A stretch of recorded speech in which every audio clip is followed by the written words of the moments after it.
नमस्कार दोस्तों, स्वागत है आपका विश्वामित्र ऑनलाइन एजुकेशन में। आज के वीडियो में हम देखने वाले हैं सामान्य प्रबंधन पर आधारित वस्तुनिष्ठ प्रश्नों का 2020। यह हमारा भाग 2 है। भाग 1 हमने पहले ही हमारे चैनल पर अपलोड कर दिया है, जिसे आप चाहें तो हमारे चैनल की प्लेलिस्ट में जाकर देख सकते हैं। तो चलिए स्टार्ट करते हैं आज का पहला क्वेश्चन। प्रबंध के विस्तार के सूत्र का प्रतिपादन निम्न में से किस विद्वान द्वारा किया गया है? ग्रेकुनास, एल्टरमैन, मैक्स वेबर या एफ.डब्ल्यू. टेलर। तो प्रबंध के विस्तार के सूत्र का जो प्रतिपादन किया था वो किया था ग्रेकुनास ने। तो इसका जो सही आंसर होगा वो होगा ऑप्शन ए, ग्रेकुनास। ऑप्शन ए इसका सही आंसर है। वैज्ञानिक प्रबंध के जनक निम्न में से किसे माना जाता है? पीटर ड्रकर, एल्टरमैन, मैक्स वेबर या एफ.डब्ल्यू. टेलर। तो वैज्ञानिक प्रबंध का जो जनक है वो माना जाता है एफ.डब्ल्यू. टेलर को। तो इसका जो सही आंसर है वो है ऑप्शन डी, एफ.डब्ल्यू. टेलर। समन्वय को प्रबंध का एक पृथक कार्य मानने के बजाय इसे प्रबंध का सार निम्न में से किस विद्वान ने माना है? हेनरी फेयोल, कुड्ज एवं ओडोनेल, एफ.डब्ल्यू. टेलर या जॉर्ज आर. टेरी। तो समन्वय को प्रबंध का एक पृथक कार्य मानने के बजाय इसे प्रबंध का सार माना है, वो माना है कुड्ज एवं ओडोनेल ने। तो इसका जो सही आंसर होगा वो होगा ऑप्शन बी, कुड्ज एवं ओडोनेल।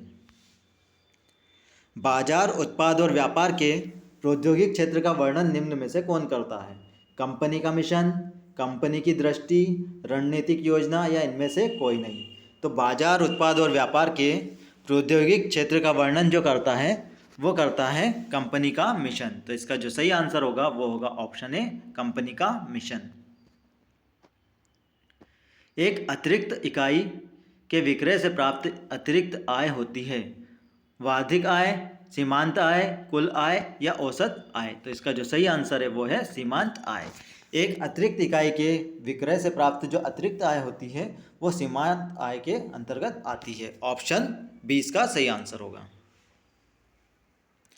लोक प्रशासन में पोस्ट कार्ब दृष्टिकोण के प्रतिपादक निम्न में से कौन है? लूथर गुलिक, उर्विक, उपरोक्त दोनों या इनमें से या फेयोल।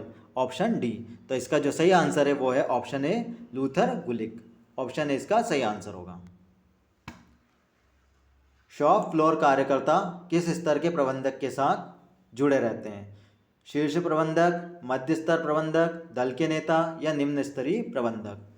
तो शॉप फ्लोर कार्यकर्ता जो होते हैं वो निम्न स्तरीय प्रबंधक के साथ जुड़े रहते हैं। तो इसका जो आंसर होगा वो होगा ऑप्शन डी, निम्न स्तरीय प्रबंधक। निम्न में से कौन ई कॉमर्स को सुविधाजनक बनाता है? लोक संपर्क, प्रत्यक्ष विपणन, व्यक्तिक विक्रय या उत्पाद गुणवत्ता।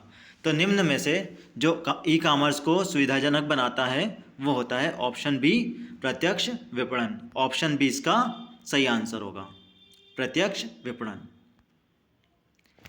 जिस अंश का आंतरिक मूल्य बाजार मूल्य से ज़्यादा होता है उसे कहा जाता है निरपेक्ष, न्यून मूल्यांकित, अधिमूल्यांकित या इनमें से कोई नहीं।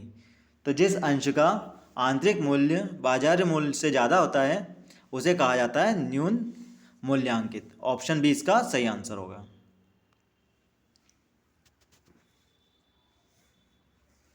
निम्नलिखित में से वह कौन सी त्रुटि है जिसे तलपट द्वारा नहीं दर्शाया जाता है? सैद्धांतिक त्रुटि, भूल संबंधी त्रुटि, लिपि की त्रुटि या दोहरी त्रुटि। तो इसका जो आंसर होगा वो होगा ऑप्शन बी, भूल संबंधी त्रुटि, जिसे कि तलपट द्वारा नहीं दर्शाया जाता है। आंतरिक नियंत्रण में सम्मिलित होता है केवल आर्थिक नियंत्रण, आर्थिक व गैर आर्थिक नियंत्रण, आर्थिक, गैर आर्थिक एवं प्रशासनिक नियंत्रण या इनमें से कोई नहीं। तो आंतरिक नियंत्रण में जो सम्मिलित होते हैं वो होते हैं इनमें से कोई भी नहीं। ऑप्शन डी इसका सही आंसर होगा। क्रियात्मक प्रबंधक के अंतर्गत आने वाली विभिन्न संगठनात्मक क्रियाएं हैं उत्पादन, विपणन एवं वित्त, सेवी वर्गीय या उपरोक्त सभी। तो क्रियात्मक प्रबंधक के अंतर्गत आने वाली जो विभिन्न संगठनात्मक क्रियाएं हैं वो उपरोक्त सभी हैं, जिसके अंतर्गत उत्पादन भी आता है, विपणन एवं वित्त और सेवी वर्गीय, ये सभी इसके अंतर्गत आती हैं। तो इसका जो आंसर होगा वो होगा ऑप्शन डी, उपरोक्त सभी। संगठन के लक्ष्यों को प्राप्त करने के लिए योजनाओं और कार्य नीतियों को लागू करने हेतु निम्न में से कौन जिम्मेदार है? अधिकारी, तकनीकी पर्यवेक्षक, मध्यम स्तर के प्रबंधक या इनमें से कोई नहीं? तो इसका जो सही आंसर है वो है मध्यम स्तर के प्रबंधक, जो कि संगठन के लक्ष्यों को प्राप्त करने के लिए योजनाओं और कार्य नीतियों को लागू करने के लिए जिम्मेदार होते हैं, वो होते हैं मध्य स्तर के प्रबंधक। ऑप्शन सी इसका सही आंसर होगा।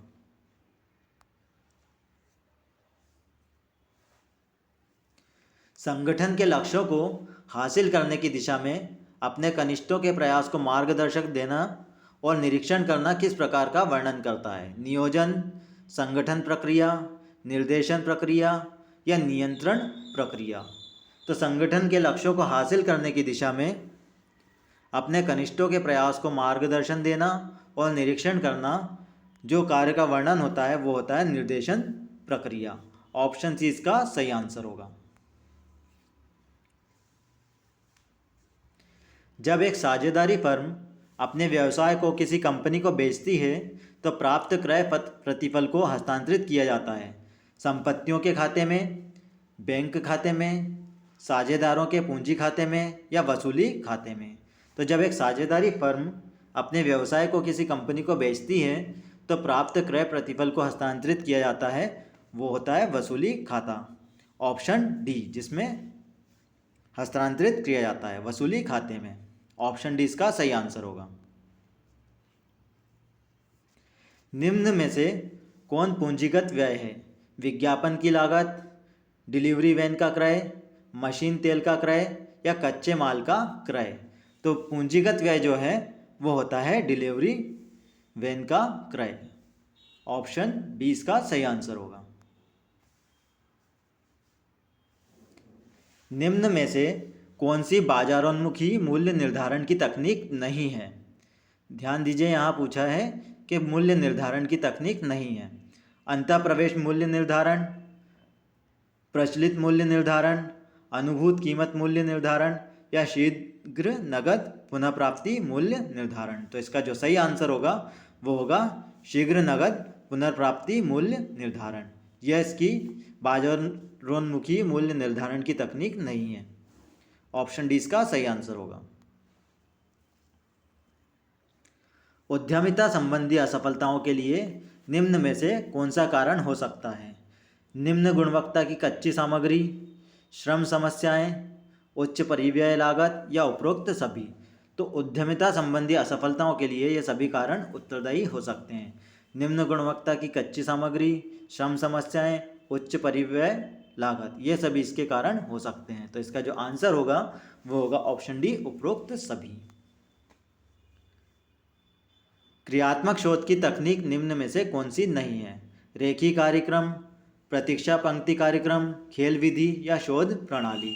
तो क्रियात्मक शोध की जो तकनीक नहीं है वो है शोध प्रणाली। बाकी सभी क्रियात्मक शोध की तकनीक के अंतर्गत शामिल है, जिसमें रेखी कार्यक्रम, प्रतीक्षा पंक्ति कार्यक्रम और खेल विधि सम्मिलित हैं, जबकि शोध प्रणाली क्रियात्मक शोध की तकनीक नहीं है। ऑप्शन डी इसका सही आंसर होगा। तो अगर आपको ये वीडियो पसंद आया तो वीडियो को लाइक कीजिए और शेयर कीजिए, और यदि अभी तक आपने हमारे चैनल को सब्सक्राइब नहीं किया तो चैनल को सब्सक्राइब करें, ताकि जैसे ही हम कोई सा नया वीडियो अपने चैनल पर अपलोड करें तो उसका नोटिफिकेशन आपको प्राप्त हो सके। चैनल का नाम है विश्वामित्र ऑनलाइन एजुकेशन। धन्यवाद।